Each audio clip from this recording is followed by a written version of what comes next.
Hey, this is your girl Coco Dupree, and you are locked into Media Spotlight UK. Check it out.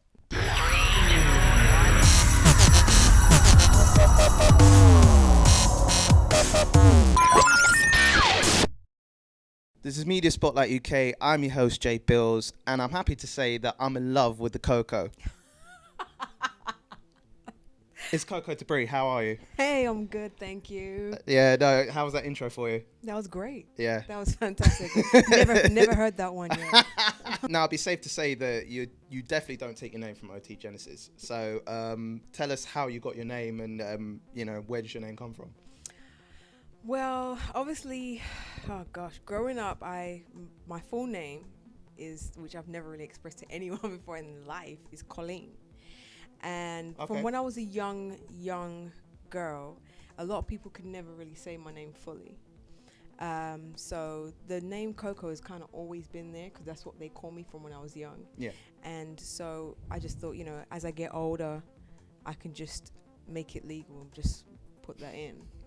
So I was like, cool. Well, they called me that anyway, growing up. It was either Co for short or whatever. So I was like, cool. For those that don't know, you are a singer. Yep. You are a female singer at that. Yes. Well, I can tell that you're female anyway. All female, 100%. 100%. So bring us up to speed of how you got started in music, because it's quite an interesting story that you got into music. Tell us briefly how you got there. I basically started doing music from doing like an open mic night that happened in central London. And I got introduced to this guy through like family members of mine. And he was like, oh, come down to this open mic night and, just come and see this vibe and just, tell me what you feel about it or whatnot.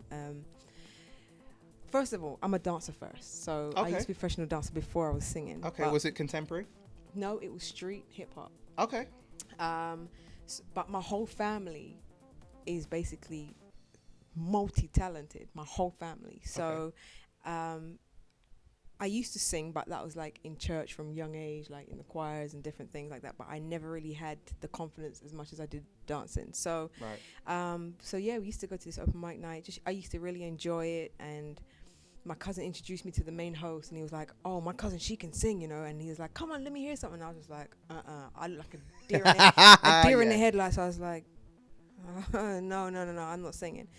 But I think one of the nights he was like, oh, come and do some BVs for us, like take over one of the girls. And I did, and I knew the song, and I think it was a Stevie Wonder song, and I knew the BVs for that. So I jumped in with that, and then that became a regular thing. And he actually asked me, so look, I'll pay you to come down and do BVs for us. And that turned into maybe 6-7 years. I ended up getting on his Motown tour, which still goes until now. Wow, But I'm too busy for it. And that's where I started actually getting my major BV jobs. Like so for the benefit of our audience, what's BV? What's backing vocalist. Okay, Yeah. Cool. Yeah, so that's actually where I first started singing and doing more, going out there and doing TV stuff. So that's where I Dion Bromfield, this Amy Winehouse, the late Amy Winehouse's goddaughter.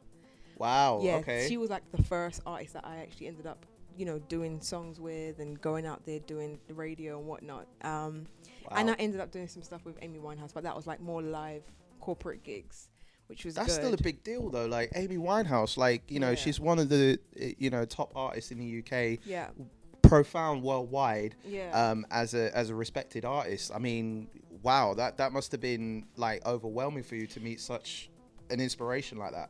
It really was. It was scary as well, but it was good because I was thinking, oh my gosh, like I've always wanted to meet her. And when the guy that kind of looked after us, he was just like, look, we're gonna have Amy, she's gonna join us on the stage and she's gonna do a few stuff and we're gonna sing with her. And I was like, this is amazing, are you crazy? Like, it was really good, and it was an amazing night. It was an amazing night. And it's just grown since then. So I have sung with the likes of Jill Scott, Glenn Lewis.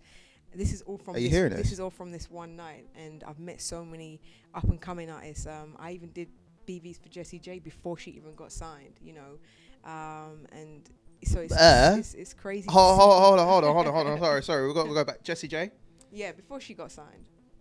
Even still, like obviously, like what I discussed with you off camera is that you managed to meet so many of these known names now, but you met them before they had the fame they hit.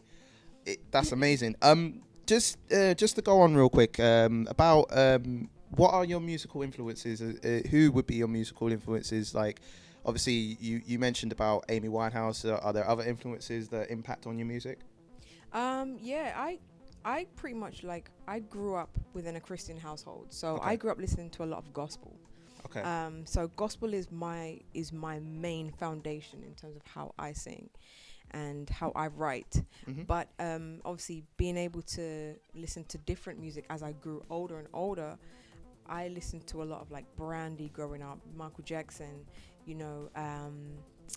I'm very eclectic actually. So I listen to jazz. I loved Ella Fitzgerald, you know, Al Green, Boyz II Men. I just listened to a lot of different type of music growing up. So I take bits from every single. So you don't box yourself in terms of like the absolutely influences, not. how it impacts you as an artist. Yeah, absolutely not. Like, I can sing absolute anything across the board.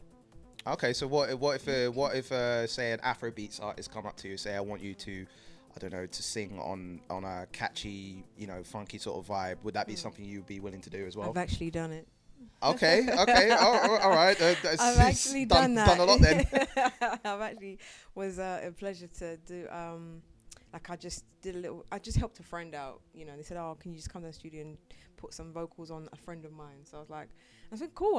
I didn't know what kind of beat it would be, but when I heard it was like an Afro, you know, type beat, but it had a kind of a dance element, I was like, oh, this is cool. And I was thinking, okay. And I'm a harmony queen, so I can get any harmonies for anything. Okay. And it worked out pretty cool. Now, it sounds like you have an intensity about you as an artist, that you're very impactful in your vocals. Now, another artist that you remind me similar to in terms of like lyric-wise is Drake. In terms of like, you know, bringing out emotion in his lyrics, but at the same time he could be a hard nut when he's ready. Yeah. So he has that element of being a mixture of both. But would you say that someone like Drake would be someone worth of a collaboration, because you seem to have two similar intensities, or is there anyone else out there that, you know, that has that intensity that you would love to work with? I've never thought of Drake. Actually, I've never thought of that. But no, I'm not really big on like rap or any of that kind of stuff, to be honest. But I do like some of his stuff. Okay. In fact, I did something the other day just for fun. I did a cover over one of his tracks, and okay. You say you're not a huge sort of appeal to Drake, but you did one. If I like the music, if I like the production, right. And I'll find the instrumental and I'll write my own version. Okay. And I think I can't remember the name of the song. It's something Language. The Language. The Language, yeah. Yeah. And exactly how I literally wrote my own version. It's a sick track as well. And I did it for fun, and I haven't finished it yet, but I just. Oh, we need to have it out there, man. Like, I'm actually anticipating to want to actually hear it now. I want to, because I always like to. When we're done. Well, yeah, off camera. But I always tend to find that, like, with artists when they do covers, some. Not all the time, but some artists that I see that do covers actually do better than the original person that done it. Oh, I don't know if I could say that, but well, obviously we'll don't doubt yourself. We'll see. Yeah. Now I have to talk about you and Karl Lemon. Sure, go ahead. I already know my course. Man, I like how you get a flow like yours. Girl, I like she just wants to be alone by force. Now I interviewed him quite a few times now, and he's a good friend of mine now. I can safely say, you know, he always passes by and say what's going on. Now I asked him about you. Okay. I asked him about your relationship with him, and obviously he gone on to say that, because I thought that you two were very, very close.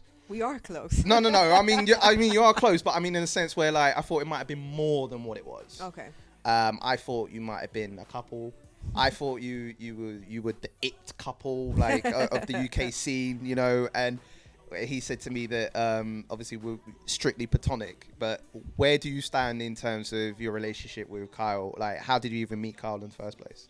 Oh my gosh, this is going back so long. Like, well, what we've realized is that we met back in dancing days. Okay. We used to dance, and we used to go to like this class that happened at Husky Studios, called Image, and you know, we both used to dance there, but we never really spoke We didn't really know each other, but we would see each other, but we didn't really. Were you shy of each other at the time? No, there were so many people there. Like, there was 50 people in each class every time. Like, you know, so it's like, and I'm quite a shy person, so I never really spoke to everyone that came to that class. You know what I'm saying? And plus, one thing I've realized is that he's a quiet person too, so I know that we would mostly never have spoken anyway.